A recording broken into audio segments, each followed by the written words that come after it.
This podcast is brought to you by Viking Capital, your best friend in swimming pool financing for over 20 years. Thank you for having me today. I appreciate this opportunity to speak with you. My name is Ryan Hughes. This company is Ryan Hughes Design. We design and build luxury outdoor living spaces, and some people know what that means, but a lot of people, when we say that, they have no idea what does that mean. Sometimes we ramble off the services that we provide: pool contractor, landscape contractor, we do outdoor furniture, but that really doesn't tell the whole story of what we do, right? It just does services. So what I normally tell people, in a situation like this where I really want to get the point across, what we do, I start with our mission. And we've had this mission for 20 years since I've been doing this, and it's evolved into our mission statement, and that is, we create better lifestyles through innovative outdoor living. And that's the mission. Now, to do that, that means our focus is, it's about building the experience. And it's not about the pool, it's not about a bunch of features, it's about the overall experience. And to create that experience, functionality is the main ingredient. And furthermore, the functionality has to reflect the lifestyle of the homeowner, right? Because if you're going to make somebody's life better with the space you're going to create for them, it has to be functional and relate to them. So that's how we start. And that's what we do in a nutshell. So what brought you to this place in your career? I mean, it's got to be like some story about how you first got started to where you are now. I mean, I'd love to hear, some of the challenges that you had in your progression. The trajectory is just remarkable, to where you are now. So maybe you could just give us some insight. Sure. Yeah, so I am a second generation in the business. My father had a very well-established landscape company that was ahead of its time with licensed landscape architects on staff. They charged for design. They were very design-driven. So that's where I started. That was in '99 that I took over from my father. But I realized something very quickly, that there was a big hole in the market. The status quo in Florida for outdoor living just baffled me. People would build a $2 million home, and then they would put a $40,000 kidney bean pool, 1,000 square foot acrylic pool deck, and then they'd put this screen enclosure, which we do in Florida. Right. And then it's this dark, dirty, dingy environment. Right. And that was the status quo. And I'm looking going, wow, there's nothing about that says it's an experience or destination. It's somewhere your kids can go out and swim. So this is talking 1999. I'm 23 years old. I realized right off the bat that there was huge demand to create the whole outdoor living package. And so I started right then and there, just started on the mission and started adding those services we talked about. I became a pool contractor, brought on great landscape designers, and it's just been this evolutionary process to get to the right clientele, because obviously to max out our talents and our creative abilities, you need high net worth individuals. So there's a journey that you have to take, that's an evolving journey, that you do this one and then you get a larger one and then you get a larger one.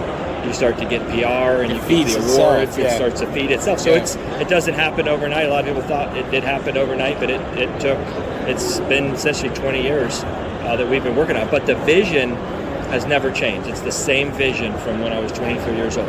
We've just finally got to the point where we're executing it in the way that I understand. When did that kind of happen for you, when you hit your stride and you say, man, we're cooking with gas now we got it, So I break my career into two halves. Right. Before 2008 and after 2008. Yeah. Right? Because the world really got upended in 2008, so did our business. Right. And so the first half, our average job cost was $250,000, $350,000, $500,000 was a big deal. But I wasn't getting the $1 million projects like I wanted to. And I didn't know why at the time, but then going through 2008, we got set back pretty hard. I got a chance to reflect and look back and examine why wasn't I connecting with the top 1% in order to sell $1 million projects.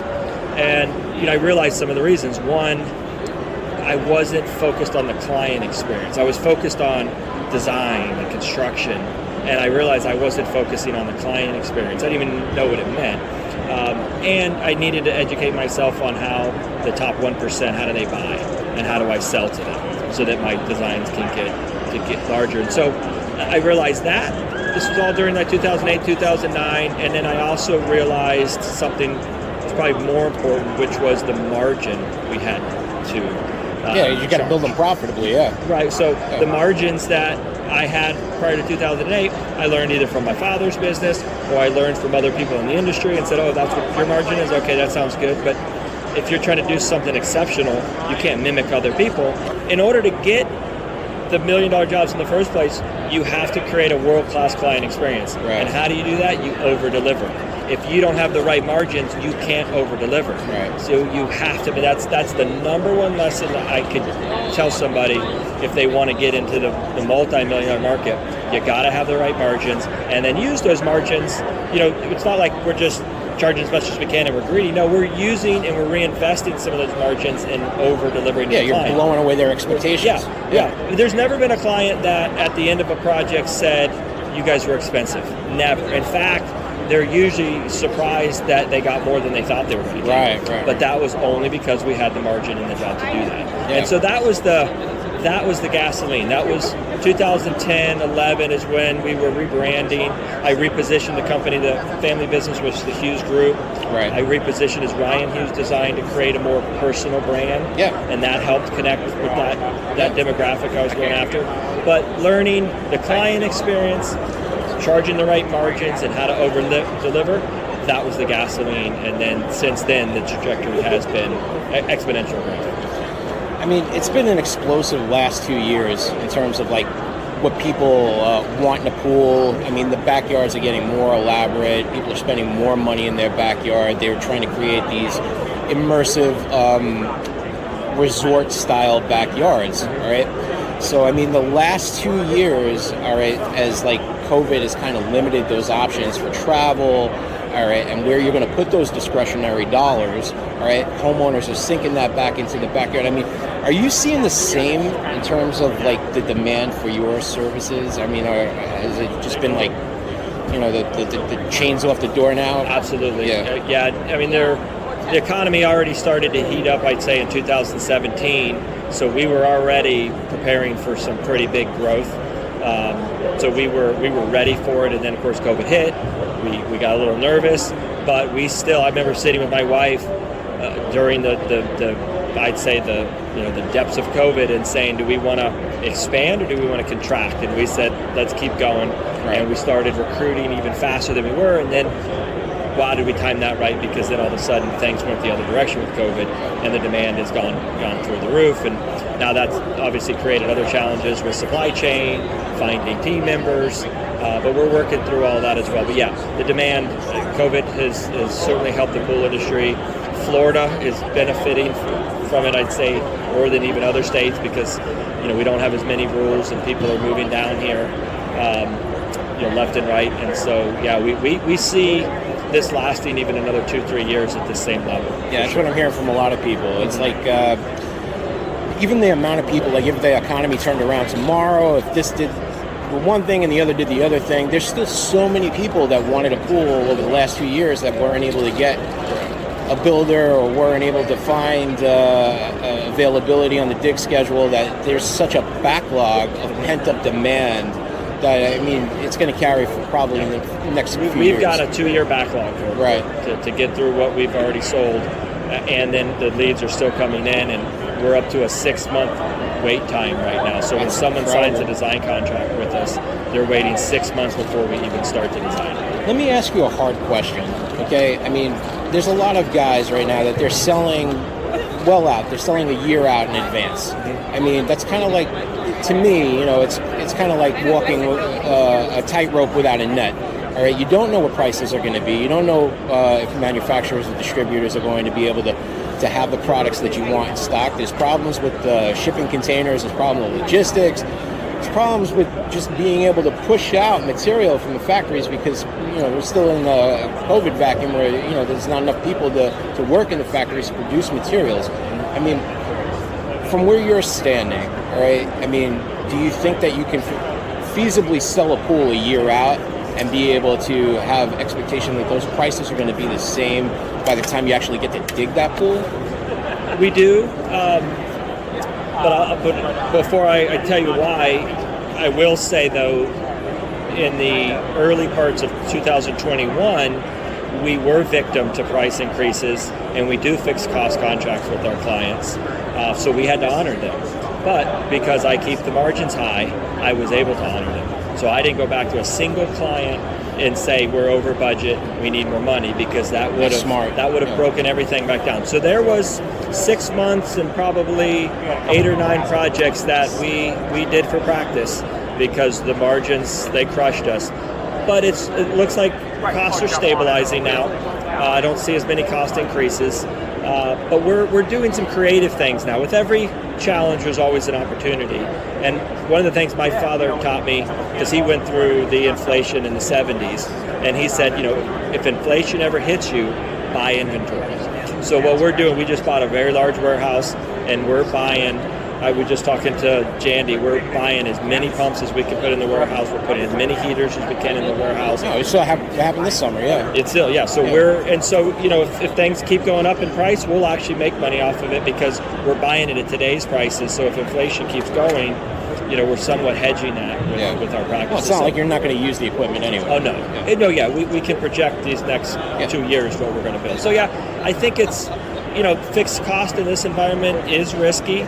But I think we've mitigated it as much as possible, and we feel pretty good about the next couple of years. One of the things I wanted to chat with you about, aside from like what the industry is doing and things like that, is you have your fingers on the pulse of what the most discerning homeowners in America want in their backyard. So, I really felt it was a good opportunity to have you on to talk about what luxury homeowners want. What's hot right now? What trends right now? So it's a tricky question for us because we do things a little bit differently. We don't go out to a client and interview them and ask them, what do you want? That's not what we do. We go out there and we interview them to find out who they are. What kind of things do they like? Where do they go to dinner? Where do they travel? What kind of cars? What kind of wine? We find out about them. And one of the big things is, how do they entertain? What does a party look like? Like, I'll ask somebody to describe the party you're going to throw, describe it in detail to me.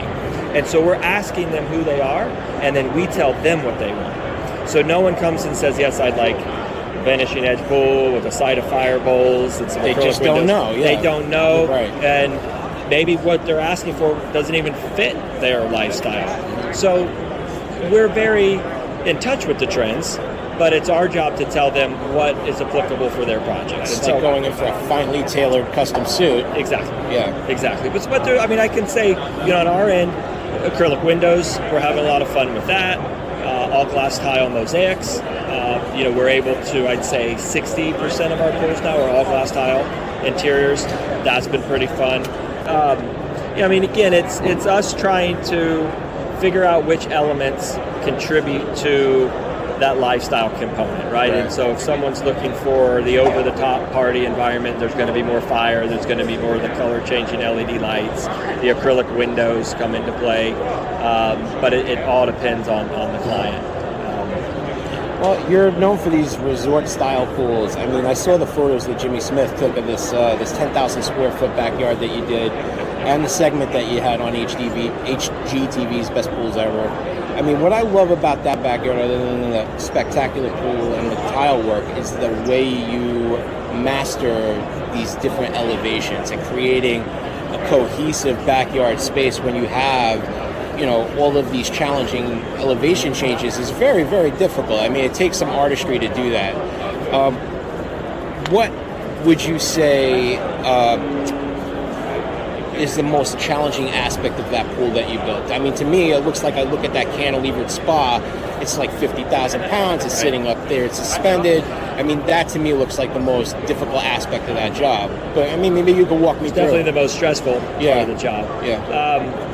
Really the challenge was the location. There's the outermost point of the pool is 15 feet away from the water's edge of the Gulf of Mexico. Right. And there's no seawall or anything. It's just natural ground. And when we did our soil reports, they essentially came back that there was nothing to build on there. Wow. So, we worked with Dave Peterson and Brian Menbauer, great engineers, and came up with a piling system that we had to put in before we could even build the pool. Piling and a grade beam system. You want to build on sand, I guess that's what you got to do, right? That's right. And so we had to excavate 15 feet down below the surface to get to the bedrock to put the pilings and the grade beams in. And we had to dewater that because as the tide would come up and down the Gulf of Mexico, it would fill in our excavation. So we had lots of dewatering issues. We did it in the middle of the summer. It couldn't have been any worse month. It was hot. It was rainy. So building the foundation to that pool, that was a 4-month process, and that was the biggest challenge. Once we got through that, and we had our foundation, it started to go pretty smoothly. We had, again, a great team, great design team, great construction team. We gave it a lot of special attention. It was a little stressful, but everything went according to plan. And ironically, I would say when we started that up, that was probably the least amount of adjustments we've ever had to make on a pool because we were so obsessed about this thing coming out right. We had a lot of eyes on us. Everybody, HETV was already ready. All the engineers were watching it, and we knew we couldn't mess up here. So we put a lot of resource to it. Yeah. The only drawback to it was it did consume a lot of our resources. So if you took and looked at my last 10-year financial statements, you'd look at 2016 and go, what the hell happened? Right. Well, we built that job, and it just slowed the rest of the business down because I put everybody there to make sure. I can imagine, But is that your process, Ryan? I mean, honestly, is like to surround yourself with the best of the best so that you can be the best, right? Absolutely. It's the only way to do it. Yeah. It's the only way to do it. I mean, you have to have the right team. And sometimes that team are your employees, and sometimes that team is consultants and engineers. And I mean, those are still very integral part of the team as well. Well, the one thing I loved about that whole segment is the soundbite that the homeowner gave you. They said, we travel all over the world, and we can't wait to get home and use our own backyard. Right. But to hear that from like an elite homeowner that is, well-heeled and very experienced and has the means to go and do whatever they want, and they still can't wait to get back in their own house, in their own home, and use their own backyard. I mean, that's got to be really fulfilling for you as a designer to feel like, you hit that home run for them, It is, and it's a testament to our mission, right? Our mission statement. We want to make better lifestyles through outdoor living, and that's what we did for these guys because we designed it around them. That guy had one request, and that the living space on that house is on the second floor because it's on the coast, so your living space has to be on the second floor. He wanted the spa on the second floor, and then he just wanted to be able to jump off the spa into the pool on the ground level. That was his one request. So he gave us a request, but then how did we figure out all the rest of it? We figured out who he was. He's a former Green Beret, and very active, very adventurous. He's got planes and helicopters and yachts, and so we knew we needed to build something extremely adventurous. That's where all these different levels, I mean, the pool almost functions like a journey.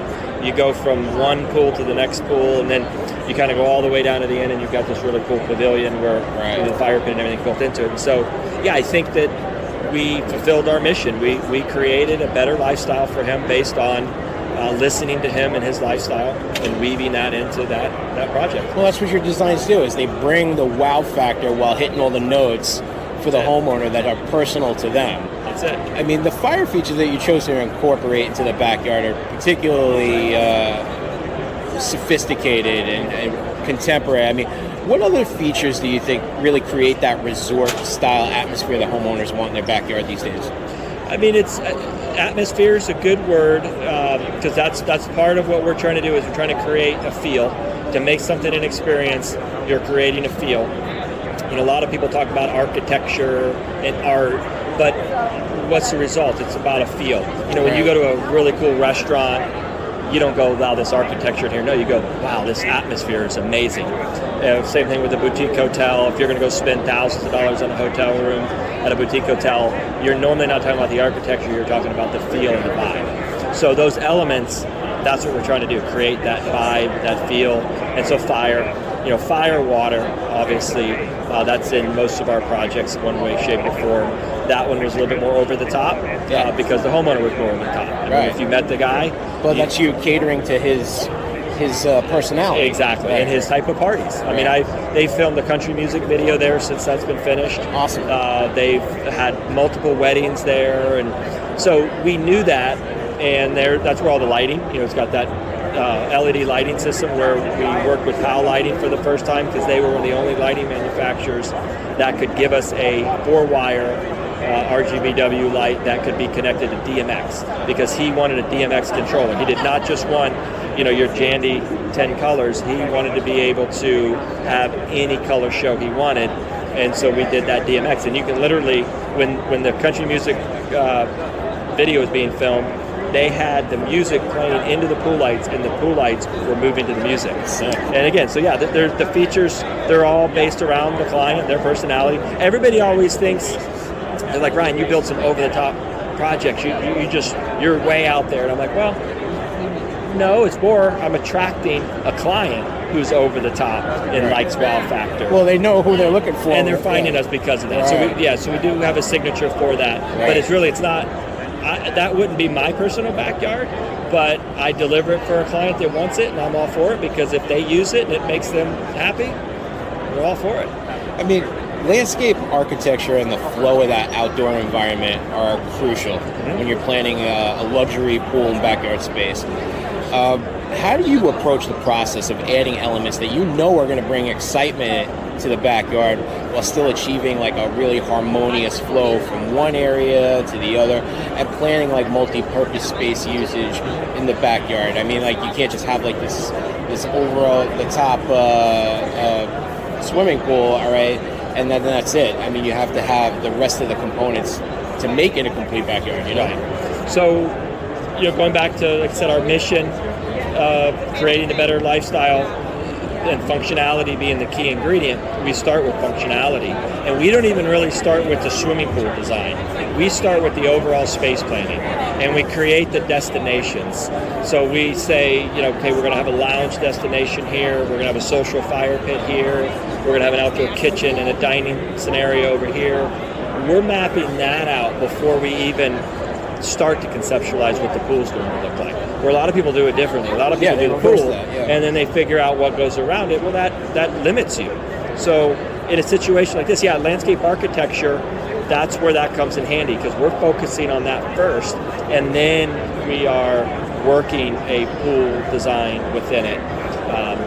So that's step one, would be the space planning. And then the second part is that feel and that vibe we're talking about, and that's where the colors, the textures, the features, that's where all that comes into play. And then architecture is important, but architecture's like the third or fourth thing that we consider, and I know that's different, because a lot of architects, they want to hit the architecture first.